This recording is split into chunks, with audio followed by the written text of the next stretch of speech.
Over the weekend, 18 decomposing bodies were discovered inside a South Georgia funeral home. Well, the GBI is currently investigating Johnson's funeral home and cremation services in Coffee County. The owner is charged with 17 counts of abuse of a dead body. Now, the case may remind many residents in our area of a similar incident from 2002 when more than 300 uncremated bodies were uncovered at the Tri-State Crematory in Lafayette, Georgia. In that case, crematory owner Ray Brent Marsh was sentenced to 12 years in prison for hundreds of counts of abusing a corpse and theft by deception. Yeah, and we spoke with Marsh's attorney to gain some insight into the similarities and differences in the cases. Local 3's Riley Nagel shares more.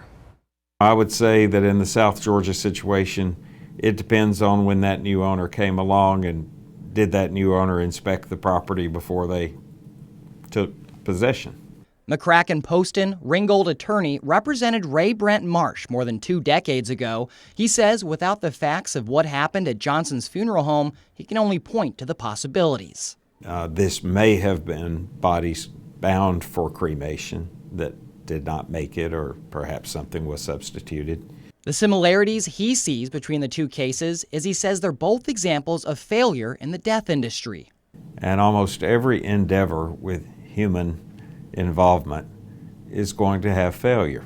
Poston says attention brought to Marsh's case in 2002 resulted in new laws being passed and the understanding of proper charges to convict as to prevent this from happening. Abuse of corpse, other regulations, regulatory things that kicked in, inspections, which sounds like may not have happened in this situation. It transformed nationally the death industry. Poston says there's an answer to what happened, but believes it was likely not sinister. He says regulations being violated leads to these situations. In the case against Marsh, Poston says the lack of safety precautions around mercury released from the bodies altered his client's mental and physical abilities. He was charged with 787 felonies, which, if you add it together, the state was seeking 8,000 years in punishment.